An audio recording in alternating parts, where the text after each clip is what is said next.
ಸಿಂಹ ಮತ್ತು ಇಲಿ. ಒಂದು ದಟ್ಟವಾದ ಅರಣ್ಯ. ಅಲ್ಲೊಂದು ಬಲಿಷ್ಠವಾದ, ಎಲ್ಲರಿಗೂ ಹೆದರಿಕೆಯಾಗುವ ಸಿಂಹ ವಾಸಿಸುತ್ತಿತ್ತು. ಅರಣ್ಯದ ಎಲ್ಲಾ ಪ್ರಾಣಿಗಳು ಅದನ್ನು ಅರಣ್ಯದ ರಾಜ ಎಂದು ಕರೆಯುತ್ತಿದ್ದರು. ದಿನದ ಹೆಚ್ಚಿನ ಸಮಯ ಸಿಂಹ ದೊಡ್ಡ ಮರದ ನೆರಳಿನಲ್ಲಿ ಮಲಗಿ ವಿಶ್ರಾಂತಿ ಮಾಡುತ್ತಿತ್ತು. ಒಂದು ಬಿಸಿಯಾದ ಮಧ್ಯಾಹ್ನ ಸಿಂಹ ಆಳವಾಗಿ ನಿದ್ದೆ ಮಾಡುತ್ತಿತ್ತು. ಅರಣ್ಯ ತುಂಬ ಶಾಂತವಾಗಿತ್ತು. ಆ ಸಮಯದಲ್ಲಿ ಒಂದು ಚಿಕ್ಕ ಇಲಿ ತನ್ನ ಗೂಡಿನಿಂದ ಹೊರಬಂದು ಆಹಾರ ಹುಡುಕುತ್ತಿತ್ತು. ಆಹಾರ ಹುಡುಕುತ್ತಾ ಅದು ಸಿಂಹದ ದೊಡ್ಡ ಕಾಲಿನ ಮೇಲೆ ಬಿದ್ದು ಒದ್ದಾಡಿತು. ಸಿಂಹ ಕೋಪದಿಂದ ಎಚ್ಚರಗೊಂಡಿತು.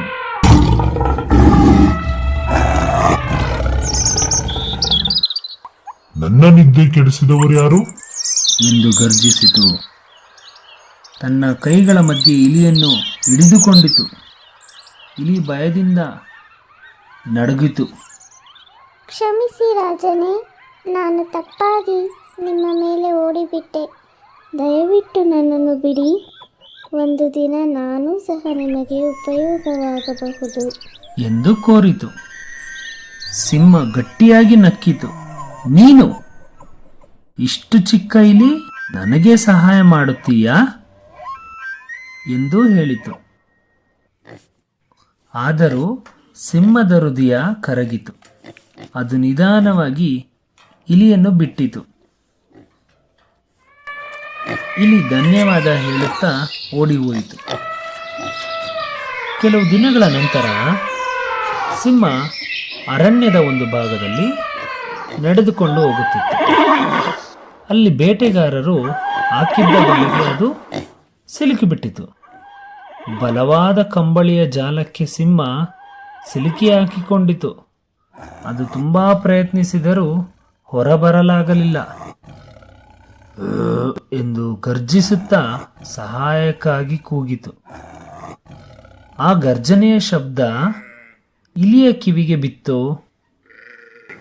ಸಿಂಹ ತನ್ನೊಂದು ದಿನ ಬಿಟ್ಟಿದ್ದ ವಿಚಾರ ಇಲಿಗೆ ನೆನಪಾಯಿತು. ತಕ್ಷಣ ಓಡಿ ಬಂತು. ನೋಡಿದರೆ ಸಿಂಹ ಬಲೆಗೆ ಸಿಕ್ಕಿ ಹಾಕಿಕೊಂಡಿತು. ಇದನ್ನು ನೋಡಿದ ಇಲಿ ತನ್ನ ದವಡೆಗಳನ್ನು ಬಳಸಿಕೊಂಡು ಬಲೆಯನ್ನು ಕತ್ತರಿಸಲು ಶುರು ಮಾಡಿತು.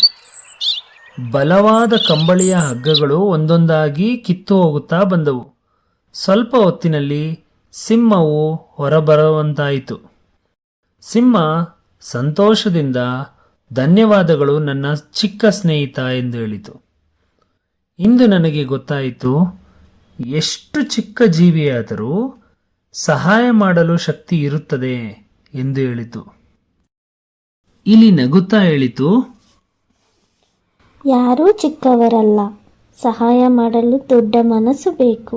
ಆ ದಿನದಿಂದ ಸಿಂಹ ಮತ್ತು ಇಲಿ ಒಳ್ಳೆಯ ಸ್ನೇಹಿತರಾದರು. ಅರಣ್ಯದ ಬೇರೆ ಪ್ರಾಣಿಗಳು ಅವರ ಸ್ನೇಹವನ್ನು ನೋಡಿ ಆಶ್ಚರ್ಯಪಟ್ಟರು.